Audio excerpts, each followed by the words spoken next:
this is Caroline. Thank you all for having us. We're excited to present the work we spent our summer on. So just to give you a little bit of an overview of our project this summer, we met with community stakeholders, providers, many people in this room, and sort of asked them questions about the opioid treatment system currently in place, what was working, what wasn't working, what resources there are, what resources do people think we needed, and we compiled this presentation and a spreadsheet with as a resource guide. Yeah, so as you'll know, and as Adam said, the BART Hub has opened up in St. Albans, and I guess they're at their permanent location now. And this is, they're providing methadone treatment, medication-assisted treatment to patients. And the goal of the Hub and Spokes structure overall is to get patients on methadone treatment with the goal of kind of stabilizing them and then referring them out to one of the spokes in the community where they would receive Suboxone medication-assisted treatment. And the kind of structure laid out by Blueprint for Health in the state is to have a LADC providing counseling about drug and substance abuse, as well as a nurse care coordinator to kind of oversee their care and treatment. So yeah, we have the hub, some information. So each little circle has kind of information about contact and services provided. And then NMC in St. Albans is a big provider of medication-assisted treatment. We spoke to Melinda Lucier at NMC Pain Clinic, and she provided us with some information. Yeah, so you can see we have information about who's providing at each of these different locations, whether they're accepting patients, whether there's a waiting list, et cetera. And it's very exciting to hear about the expanded... A little louder, Lauren, please. Oh, sorry. It's very exciting to hear about the expanded providers at Notch.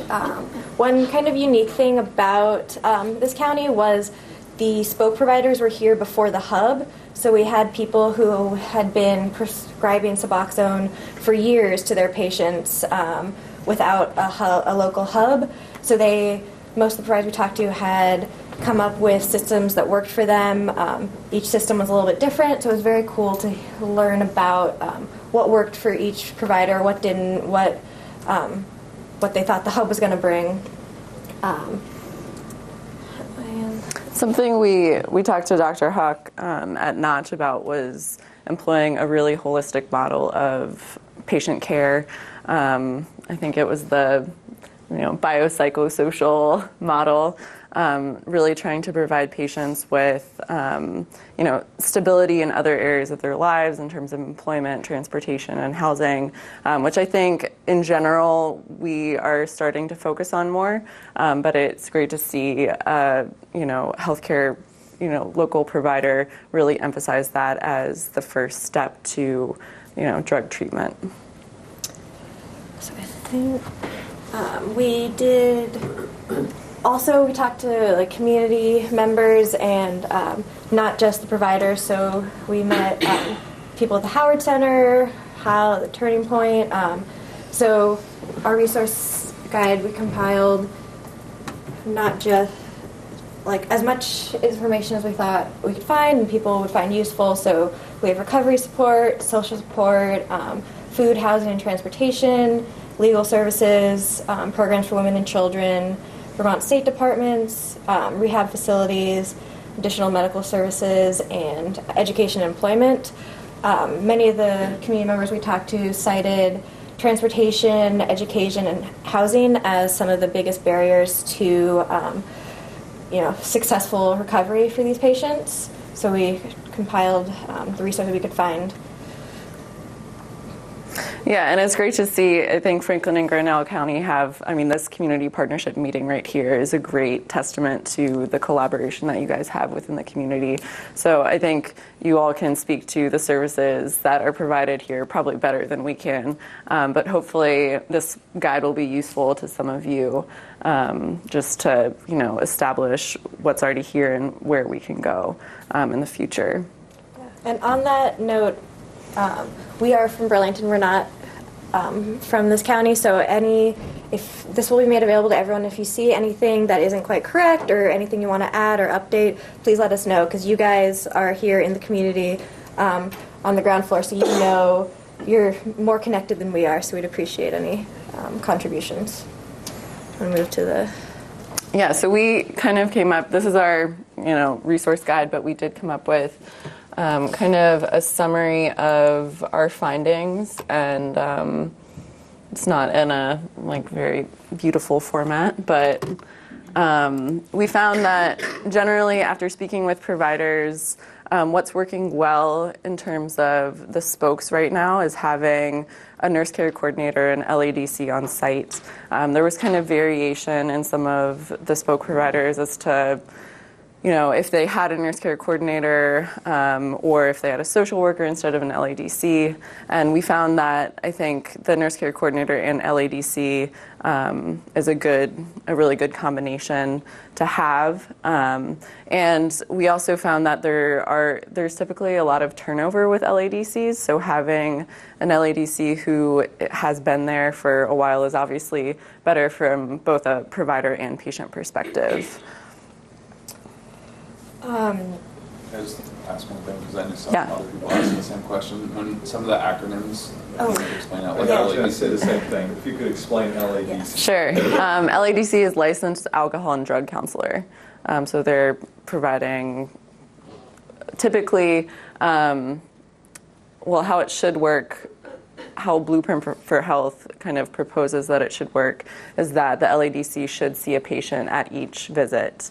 So a patient comes in for Suboxone treatment, they should be, connected with the nurse care coordinator and LADC. And at some locations, they can come in more frequently to see the LADC if they want to, but that should be kind of like the minimum standard of care.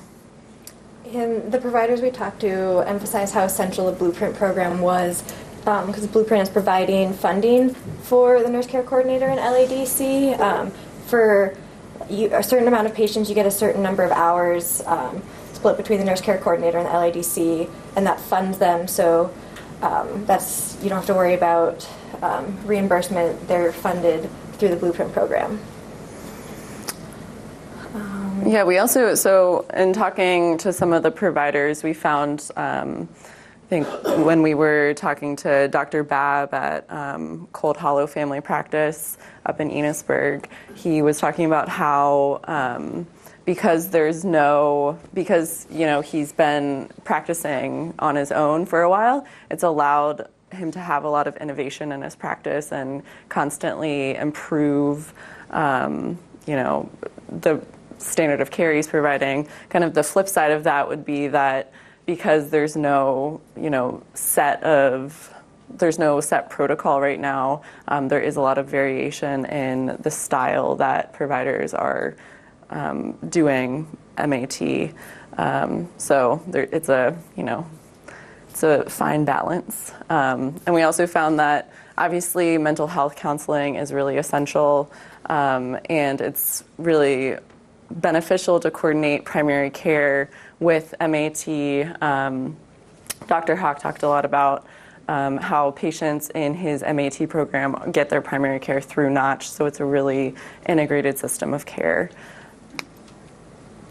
Obviously, no system is perfect, so some of the areas for improvement, we heard about a standardized referral process for getting patients who maybe are not as well controlled on Suboxone outpatient treatment to the hub and back and forth, because the ideal model is, if a patient becomes less stable, you can refer them to hub. When they become more stable, they can be referred back out to outpatient therapy. Now that the hub is open in this new location, there's a much closer hub provider, which is excellent because beforehand people were going down to Chittenden or elsewhere in Vermont, and it was a very long commute for their daily methadone treatment. More funding and support for LADCs and social workers. I think that goes without saying. You always need more funding. State agencies should be more involved in the model. More social services in St. Albans, Swanton area. Although you guys have lots of community resources, there's still lack of housing. It's an issue, employment, all the transportation, all these things that you can always use more of. And especially for in places like Enosburg, where it's even more isolated and harder to get to. Expand number of providers, how many patients providers can see, because this community is great because there are a lot of spokes providers compared to some of the other counties, but you can always use more. So it's with the PAs being allowed to prescribe, that's increased the number a little bit. And with the new, you start with a certain number, you can only start, I think, 25 patients, and then you work up to 100, and then you can get a waiver for 275 patients, but it's a process. So you start with a lower number of patients and have to work up. And even 275 patients isn't really realistic for most primary care providers, I would say, because they have their non-MAT patients, and it's trying to juggle primary care and their medication-assisted treatment. Yeah, and so Joe mentioned that ultimately, I guess maybe every year you guys hope to have legislators come in and kind of talk about community collaborations and where there are areas for improvement. So I think in terms of what the Vermont legislature can do to help support the Hub and Spokes program, we think that revising the system of reimbursement for LADCs and nurse care coordinators for support staff is really essential to kind of expanding this model and making sure that we retain LADCs and nurse care coordinators, and that providers are incentivized to include MAT treatment as part of their practice. Because as of right now, the main system of reimbursement through Medicaid just kind of pays the provider and doesn't take into account the time that the social worker or LADC or nurse care coordinator spends with patients. So that could be a key, revision. We also talked to Hal and Turning Point, as well as Melinda Lucier, about kind of expanding the network of recovery coaches, because right now we do have lots of resources, but if there was one point person for each patient who maybe had been through addiction treatment and recovery themselves and can kind of help the patient navigate all of the different resources and serve as their coach through the process, that would be a great, thing to have, and would probably increase continuity of care with patients. There is reimbursement in the state of Connecticut. There's a recovery coach system, and they are paid and reimbursed for their work, and that has proved to be pretty successful. And then we also, this is something that was mentioned by some of the staff at NCSS, but there seem to be new requirements for LADCs to retain their licensure. And someone who's a little bit better versed in this can talk more about it. But the education requirements and, getting new, working a certain number of hours seem to disincentivize LADCs from retaining their licensure, just because it's maybe not worth their money or time to do so to continue their practice.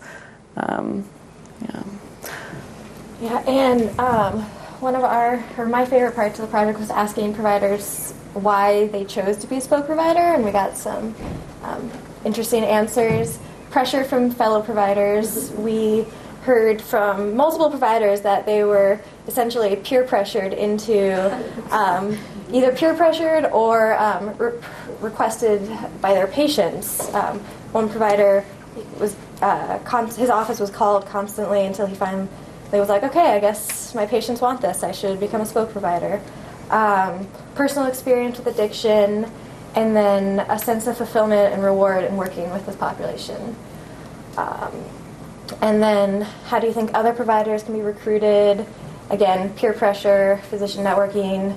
At the Family Medicine Conference in Burlington, that's where a lot of the peer pressure happened for providers in this area. So just, interacting with other providers who are spoke providers, seeing that, oh, they can make it work, I can make it work. And then education, really making sure physicians and PAs and NPs know what it entails, how they can go about it, and just making this information available to them. Yeah, and surprisingly, we didn't really find that the system of reimbursement was a motivating factor for providers, but we certainly think that, revising the system to, reimburse providers for the time they spend with this population would create a better support system and encourage more providers to join the force. And revising the system for LADC and nurse care coordinator reimbursement will make them more likely to stay, and that makes the physician's life so much easier as well.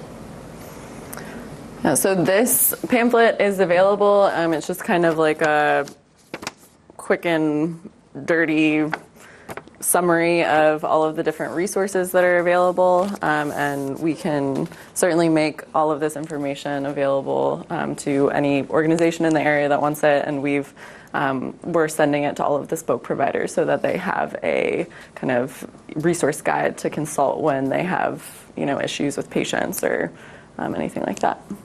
I would just add that I made copies of the pamphlets so you can pick one up on your way out.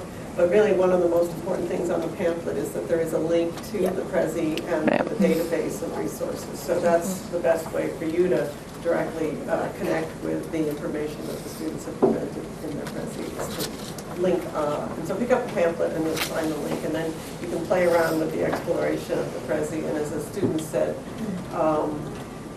if you come across something, so certainly check. If your organization is mentioned there, please check it out and make sure that the information is accurate and correct as of today's date, and let me know if there's any changes, and we'll do our best to incorporate those changes right away. And also, Carolyn, could you send me the electronic digital version of the pamphlet? Sure. And then I can include it in the weekly updates. Because that'll have all the information as to the link and everything else. Okay. Yeah, we will do that for sure. If somebody was to give an elevator speech about hub and spoke, what would they say? Like a pitch, or Information, maybe? Yeah, 30, sure. You've got 30 seconds. What is it? What's hub and spoke? So the hub and spokes model is to treat patients with an opiate addiction problem. So when you have someone who wants to get treatment and seek recovery, they're referred to the hub, which is kind of as the name implies, kind of the central place where they receive methadone treatment. And so they have to come in daily to get their methadone. And then once they have kind of stabilized and don't have to and can come back less frequently, they're referred to a spoke, which is a provider in the community, where they're transitioned to Suboxone treatment. And they can come in, as frequently as every week or as every month, depending on how stable the provider thinks they are. And at both places, they should receive kind of wraparound services in terms of drug and alcohol counseling, and there should be a nurse care coordinator who's kind of overseeing their treatment and navigation of the system. And once they're in the system, they can be sent back to the hub if they destabilize, or referred back out. There's movement within the hub, within the whole model. So once you leave the hub, it's not like you can never come back if you need it. Sorry, we should have done that first, probably. I think everybody kind of knows, but Yeah, it's a good. Yeah. You compiled some great information that was really important. I wonder if you've shared that with Vermont 211 and if it matches the information that they have, if people are calling for information and referrals, and if not, what's the plan for keeping this up to date? Yeah. So yeah, go ahead, Judy. Particularly with Champlain Valley AHEC transitioning out, we are looking to make sure there's ways to keep this updated. So I've chatted with my colleagues from Northern Vermont and then to come up with a way to make sure that happens. And certainly we've met some thinking about, well, let's see if we can bring in 211. So yes. But thank you. You've saved me the opportunity. You saved me the effort of calling to find out if we can engage with you. So that'd be great. I can also mention real quick that the ADAP recently did a training for folks at 211 in regards to substance abuse services. And that is something that we at ADAP are going to be doing much more of, and going out and providing training to providers and recovery centers and such on our system of care, on the resources that are available, and how the billing system actually works. I think there's a lot of misinformation that can be out there. So 211 is one of the first stops, and that will be branching out a lot more. And I also just want to clarify that the hubs will offer buprenorphine as well. It's not just methadone. We can get both medications at the hub. And technically all 3 available medications. And just, we also, in addition to the Prezi, we compiled this spreadsheet. I know the Prezi may not be your favorite way of accessing information, so we have it in this spreadsheet format as well, and that link is on the back of this as well. And there's, instead of the little balls, we separated out into different tabs here at the bottom. Lots of different ways to access the same information. There's a question over here. I was going to say 2 things I've noticed in the sort of written out list that you had was, one, you said the legislature needs to get more involved, and 2, you said more social services were needed.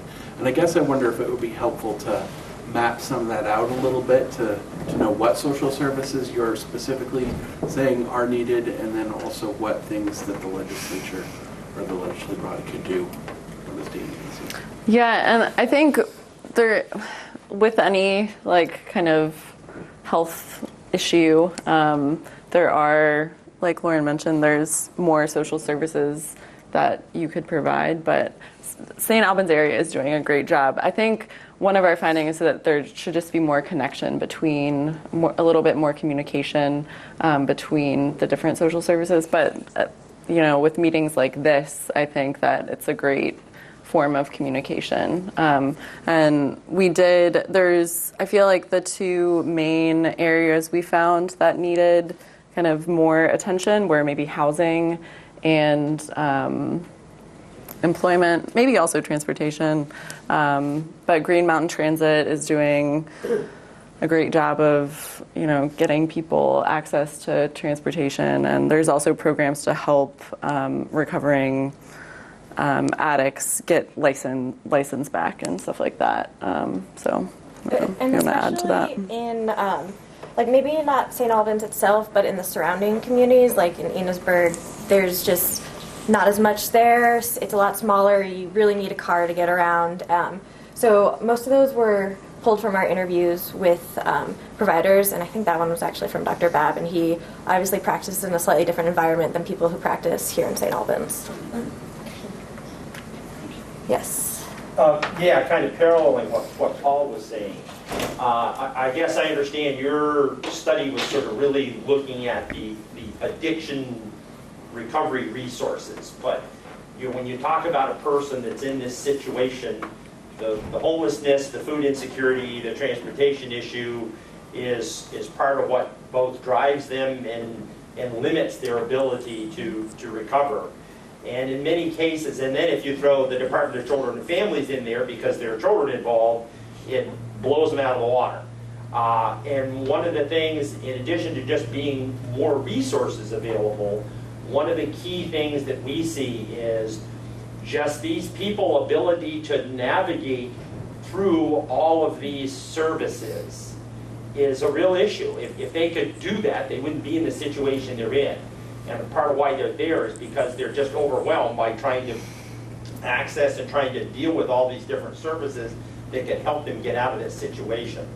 And so having some type of services coordinator, whether that would be the nurse coordinator or the LADC or the recovery coach, or if it's another person that can help them navigate through all these services. And that can be very intensive. We just finished working with a young man and spent 2 days with one person basically holding his hand and going around with him. And we finally got him. He was homeless, he didn't have a car, and we got him. Now he has a place to live, he has a vehicle, and he has, and we did all that. But it took one person working with him full time for 2 days to get through the system and get all that set up. And there's just no way he would have been able to do it on his own. And having some kind of information like that in your report, I think would be valuable. I think. Yeah, definitely. I think that is. And we've kind of mentioned it several different times here. We've mentioned it, but there's just such a coordination. Even when you look at food insecurity, if a person is homeless, most of what I hand out for food is basic commodities. Well, if you're homeless, you don't have a stove, you don't have a refrigerator, you don't have the resources, then you can't do with the food that I give you. And in some cases, maybe even you don't even know how to cook. So even, we've been partnering with Stacy in the department to look at nutrition and those kinds of issues. That they don't understand nutrition, they don't know how to cook. Even if they do know how to cook, if they don't have the resources, it limits how much I can help them in terms of my food shelf. So all those, but helping people, navigate through that whole system, because it's such a driver. When a person is there and they're struggling with recovery, if they don't have a place to live and they can't get to their meetings, and they can't, it makes it very, very difficult for the Hals and the Kims and the Edhocks. It makes it very, very difficult for you guys to really have the effect on those people that you need. You can if they can get there and be attentive and listen to what you're saying. It just increases the effectiveness. Did working fields pop up on your radar at all through resources? I don't think so. So I would probably shoot that as a connection over to you guys. And Okay. I'm sure some folks in the room certainly have experiences with working fields, but I feel like that could be a great resource as well. Okay. Thank you. This might fall a little outside your area of research, so if you can't answer it, that's fine. But did you come across anything about the interplay between inpatient treatment and the hub and spoke system, and the extent to which lack of capacity for inpatient treatment is stressing the hub and spoke system, and also the limited duration of time for insurance reasons that people have in inpatient treatment and the impact that has on the system? Yeah, I think obviously related to this research, there aren't very many inpatient facilities around the state, and they're really far away. So that did come up as kind of like a common theme of, limited access to intensive treatment, and the short duration was obviously also a problem.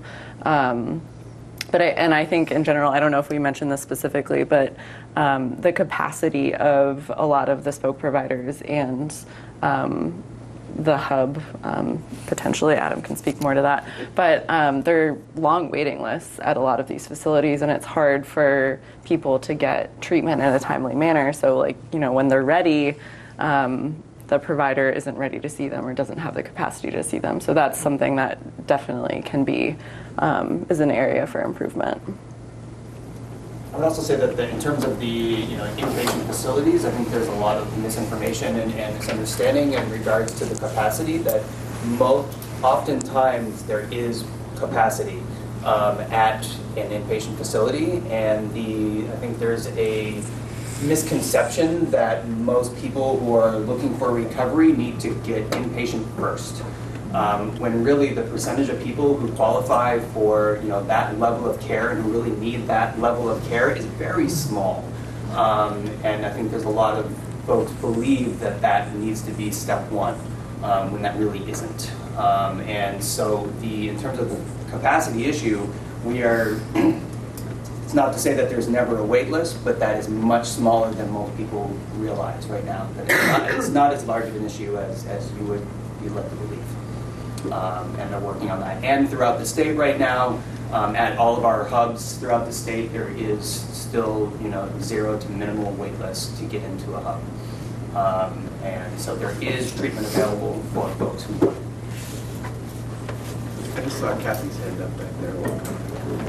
I think, you mentioned Enosburg a lot. I really think that you ought to look beyond Enosburg, like Montgomery and Richford, where there is a definite lack of services and case management going on. And if I were looking at this system, I would want more case managers. John brought up an excellent issue, and I think that's where we're lacking. I think there are plenty of providers that are available, and there's been more money dumped into the LAPC program. And, sitting on appropriations, we look at all of these issues. It's very much in the forefront of the money committees as well as the Human Services Committee. And I don't think that there's a big disconnect as what you think there is with the legislative process. And might do you good to go down and sit in some of these committees once in a while and see where there are issues brought up and worked on. So I think, I tried for 4 years to get a hub here, and finally we've got a hub here. And people were having to go to Newport. I guess you didn't bring that piece up, but they were having to go to Newport on a bus, and the cost of transportation was taking money away from providing services. And that issue has been pretty much taken care of with the hub being open here. So I think there are a lot of things in the system that are working well, and a lot we could improve on. And if I were looking at the system, I think where we're lacking is the case management system. And I would like to say, in terms of this project too, one of their focuses is really just to get most of their information. It's coming from talking with spoke providers and getting their information. So a lot of the stuff that they were sharing really is, this is the information kind of verbatim almost from what they were receiving from providers in the area, and just kind of what they're, what they were all saying. So just kind of keeping that in mind in regards to what, in terms of what was needed, or what, what they felt and why there were spokes and all these pieces. These aren't necessarily their own opinions, but the opinions of the spoke providers and everything in the area. Is that correct? Yeah, that's correct. So they were really just gathering information and presenting what they gathered, as opposed to presenting opinions. How?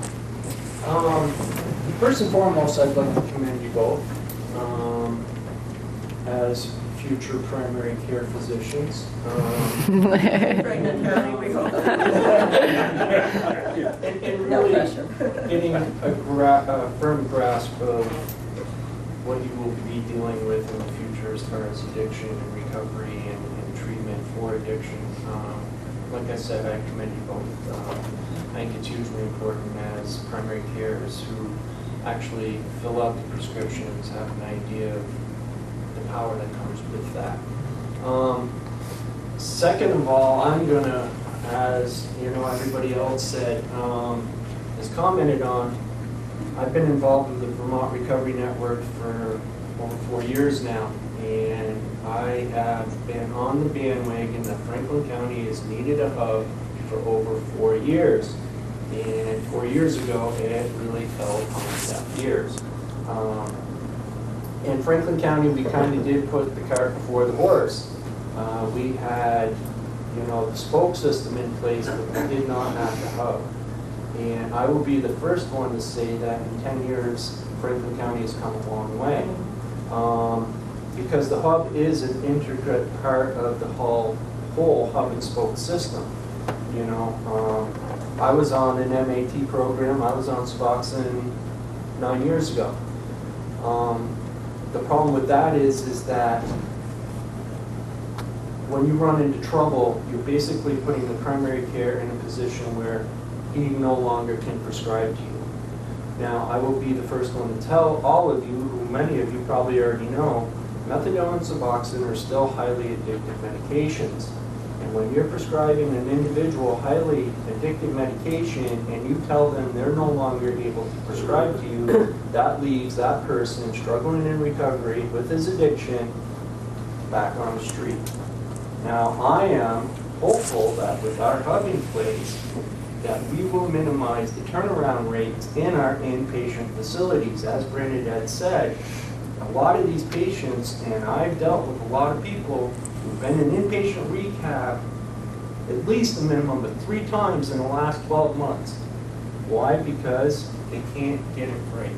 Does that mean they need that level of care? No.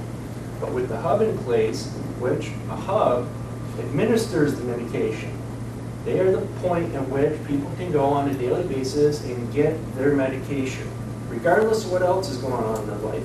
I'm here, I need my medication. Because without that medication, believe you me, there is nothing else in their life that's going to happen.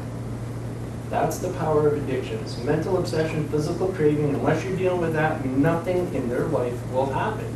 The job, the house, nothing. All they want to know is they want to feel better. If they're not feeling better, they're not doing anything else. That's the great thing about the hub. Regardless of what else happens in their life, at least every day they know they can go and get what they need to feel well. The great thing is they start getting their life back together. That's when the primaries come in. They write the prescriptions. They don't administer the medication. They write the prescription to fill the medication. You know, and that's the great thing about that. If they don't, you know, they start slacking off on the prescriber end, the prescriber can then turn them back to the hub where they can go back to getting daily dose. I can't tell you how thrilled I am that BART is here, that the hub system is here. I think that going forward, the process will be much more fluent, much easier. We will be able to provide people with treatment when they need it. Wait lists are still a frustration, but it's, you know, nature of the beast. I will make a real quick comment about the LADC. I'm sorry, folks. The state of Vermont really needs to do something with licensing around LADCs. You know, 3 years ago, I started a journey thinking that that's where I wanted to go. I cannot offset $100,000 worth of student loans to get a master's degree, become an LADC, in a field that I just can't make the money to offset the student loans. You know, that to me is the reality. I kind of was naive at it when I started this process, and our state does not have licensed alcohol and drug counselors that we need. We really are lacking licensed alcohol and drug counselors. And it just seems like the state is making it more difficult and not easy. So just a couple of my thoughts. There again, I commend you both. I think you guys did a great job. I enjoyed talking with you, so. Thanks. Thank you. I think, there aren't any more questions. We could go on with this, but what it demonstrates is the tremendous opportunity that we have in this community to address this issue. We've got the resources in place. We have a better understanding of those resources, and I think it will be important to continue this conversation. Obviously, we're not going to settle it all today, and I think that the opportunities for the hub and the spokes providers to begin to work together to work out some of those systems so that things can go smoothly back and forth, that will be one of the key next steps in continuing the success of this community's efforts on treating opioid addiction. So thank you. Yeah. Thanks.